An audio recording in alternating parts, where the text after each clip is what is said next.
This episode is brought to you by Columbia Sportswear. It's snowing again, and that wind chill is killer. But you're not worried about that because you shop the Omni Heat Infinity Collection. It's warmth perfected with tiny gold dots that reflect your body heat inside and protect you from the cold outside. No snow or chilly temps can stop you now. Go out anyway. Shop the Omni Heat Infinity Collection now at Columbia.com/infinity. The holidays are a time to feel and create joy. And what could be more joyous than the look on her face as she unwraps a stunning new jewelry piece from Blue Nile? How about getting 50% off your purchase? Blue Nile offers premium quality, priced below traditional retail. Their online experts are available 24/7 to answer any questions and make sure you've picked the perfect gift. For a limited time, you can get 50% off at BlueNile.com. That's 50% off at BlueNile.com. And the game is on. 10 minutes in, it's 3-0. I'm sipping back on a decan. I don't give a damn if it's 9 a.m. My football team's got me drinking. My football team's got me drinking. My football team's got me drinking. Give me beer or whiskey, wine or gin, anything to shake this mood I'm in. My football team's got me drinking. Back at it again with another episode of the Shades of Blue Soccer Show. My name is Cody Bradley. Thad Bell and Robert Russert are here as always, and we are joined by a special guest, the third youngest human being in the history of the world to win an MLS game as a keeper. And of course, Kansas City's premier slackliner, John Pulskamp. I love it. I love it. No, thank you guys for having me on. Yeah, thanks for joining us, man. Apparently, it's a thing. We can get players now. This is exciting. Quality of our. Am I the first? No, you're. We had Jalen Lindsay. Was that last week? Oh, nice. And he came out and played a very good game. So I'm just saying, we're supposed to be a good luck charm here. Yeah, maybe that's it. So shutout, man. That's what's expected next. All right. Basically. And I guess we didn't even. Are you expecting to start again? You're going for game number 3 in a row here, you think? Yeah. So looking to get the start in Salt Lake and keep it going, stay unbeaten, and hopefully get the 3 points. What do you know about the rivalry, John? About RSL and us? Yeah. So obviously I've heard bits and pieces here and there, and then actually at the end of last season on decision day, I was on the bench for that game in that victory to close out the season, and that was actually the game that clinched first place in the West for us. So that was obviously a very exciting game for us to win, and we all had a good time after. But for sure, there's a little bit of extra pressure, extra tension put on the game with the rivalry. Yeah, that's good to hear. I mean, if Benny Feilhaber is in that locker room, he's making sure people are annoyed to some extent about Real Salt Lake. For sure. So do they still tell you stories about the fight from years ago in preseason? No, I don't think I've heard that one. Ask Roger. All right, I'll have to ask Roger about that. It's all rumors, though. It's all rumors. Makes sense though that you say Roger. You could have just said pick a player who would be involved in the fight. Right. I would have chose Raj. Exactly. Nicest guy in the world outside of the field. No, he's on the nicest field. guy ever, but We like to talk about non-soccer things quite a bit. okay. I'm curious about some locker room dynamics. You're in the younger crowd. Is there kind of a separation? Do all the young guys hang out? Do all the bright young stars, are they all just kind of hanging out and the older guys are together, or what are the cliques? What are the cliques in this locker room? No, I think there's a good mix for sure. There's definitely a good mix and some banter between the old guys and the young guys.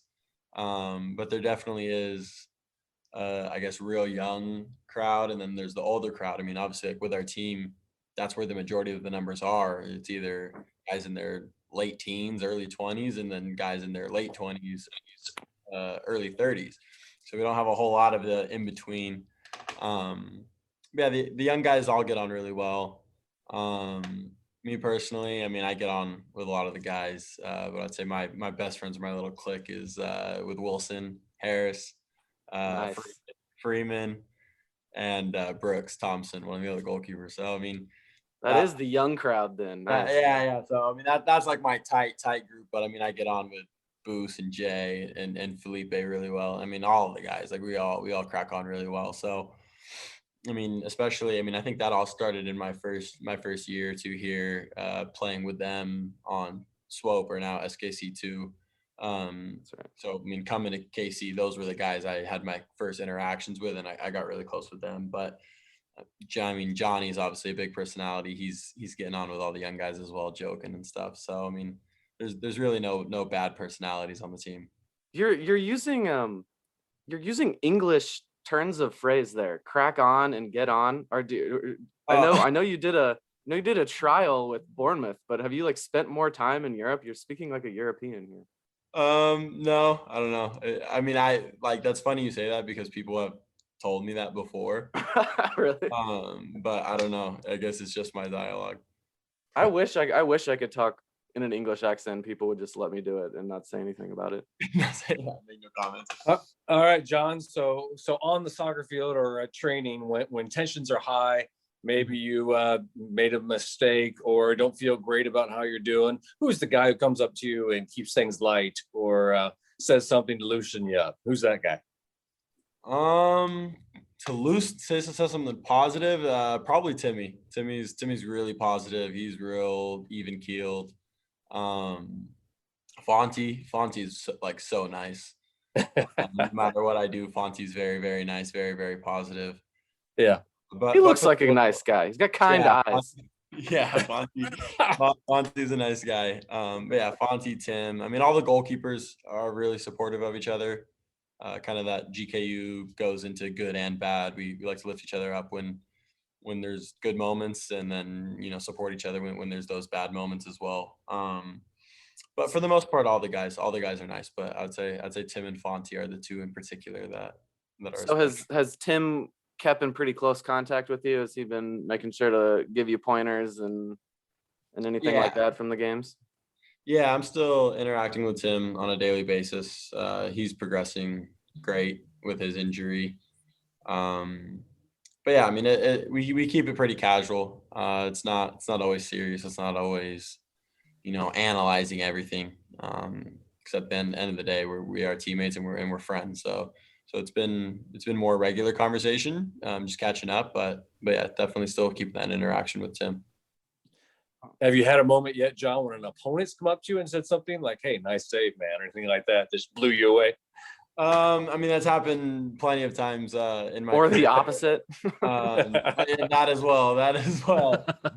Yeah, both those things have happened plenty of times in my career. In the MLS, I don't think anybody's said anything. Because I mean, to be honest, I mean, the majority of the time that happens, you don't really catch it because after a play, I mean, during the whole game, your adrenaline's high, but especially after a play, your adrenaline is very high. So between the crowd, your own teammates, I mean, just about everyone's saying something. So I'm curious, how long before that first game did Vermees let you know that you were going to be in goal? Like, how much of a surprise was that? I imagine going into the season, or a few weeks into preseason, you wouldn't have been necessarily mentally prepared to be there, match day one. Yeah. I mean, in preseason, fortunately, that was kind of a mentality that I kept, though. I mean, obviously, I know the position that I was in, and I knew the position that Tim's in, and with Kendall coming in, and all the different guys. But naturally, I would just tell myself, work as hard as I can, but keep that mentality as if I am the number one. Stay ready. I mean, play the best you can. So when something like this does happen, or if it does happen, then I am ready. And then it did. So yeah, I knew. I mean, I was there when Tim was injured, and as soon as that happened, I got the idea that I'd be playing. And I think that was about a week before the game. So I mean, I had plenty of time to prepare with the team, train as the team. May have even been a little bit over the week, probably like 8 or 9 days before. That's cool. How much does that change how you train when you're the starter versus possibly coming in? It changes things a little bit, mostly with the coaches. The coaches, want me to maybe take it easy on some certain things that could risk myself getting hurt, and especially the situation we had that was very unique with so many injuries. They wanted me to take it easier in certain areas, but then really focusing on other areas, like playing with the starting back line and getting used to those guys more and talking with them and learning Yelling their at them. Oh yeah, I mean, hold on. I mean, and them telling me, it's basically learning each other's tendencies, and meshing with them. So it was a big focus on that. But yeah, I mean, nothing too drastic. Hey, John, God forbid a field player would have to ever go in goal for Sporting, but who would you choose? Who'd be your top pick as a field player to go in goal? Player in goal. That's good. That's a hard one. That's a hard one to pick. No one is immediately coming to my mind. Yeah, no one immediately comes to my mind. That's funny. No one really comes to my mind as somebody that I'd throw right in there. I almost want to say Raj for some reason. I feel like he's just kind of out there, and he'll find a way to keep it out. He's good at throwing his body around. So that's what I'm saying. Probably be really unorthodox, but he'll be flying around there. Probably keep it out of the net decently well. I think Gotti Kinda in goal would be hilarious. Yeah, that's closer to the bottom of the list of guys out there. Yeah. He would drop it and dribble to the other side. So yeah. I mean, playing out, he'd be brilliant. So flip it around. Which spot would you go onto the field if they needed emergency sub? Number 9. Okay. Aerial threat, super dangerous with my head. So.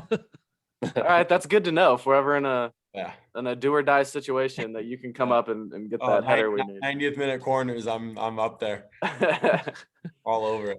So does that mean you're always talking shit to Wilson Harris that you're going to take his job? I mean, all the strikers. Actually, me and Boost go back and forth just about every day in training. Me and him go after it. Yeah, so I thought you might say Boost for the taking over a goal, since he can play every position now. Yeah, no, he's down there. He's down there with Gotti. Yeah, he's too small, I would think. So John, if you score a late match winner or tie, playing goalkeeper, you go up front for a corner and you score, you got to give us cred in your post-game interview. Oh, of course. Speaking it into existence right here. Yeah. You got to start working on your goal celebration now. That's funny you say that. I've thought about that so much. And actually last year in one of my games with SKC2 against St. Louis, we're down 3-2 and I went up for a corner, and if one of the players had left it, which I had called it, I think I would have scored. And ever since that game, I've always thought, what would I do? What would I do if I had scored that? But yeah, you don't want to get caught without a celebration and have to wing it. You got to have that in your. It's probably what would have been the outcome. Just running around confused. This group you guys have, you and Wilson Harris and Freeman, what do you guys do for fun? We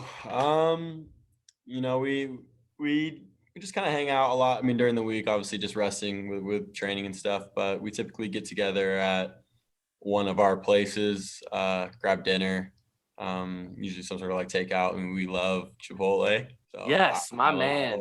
So we usually we'll get Chipotle, go to somebody's house, and then watch some Netflix, watch some TV. What's your Chipotle order? You get a burrito? Chipotle order? No, I get a bowl, but with a tortilla.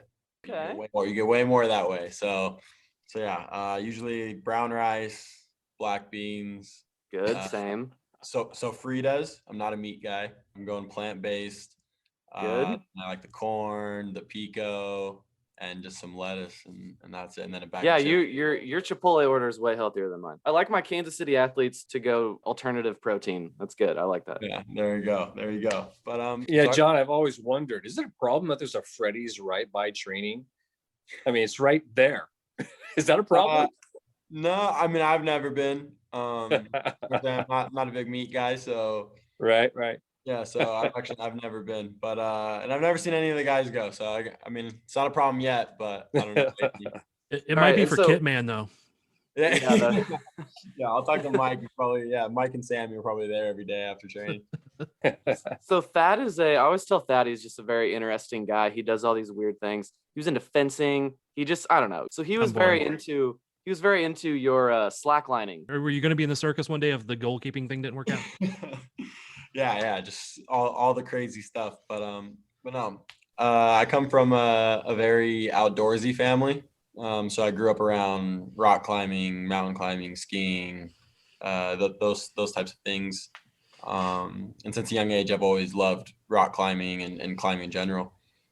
And slacklining is actually very, very popular in the rock climbing community. It works your balance, your hand-eye coordination, Everything a keeper needs. everything a keeper needs. So it actually lines up brilliantly.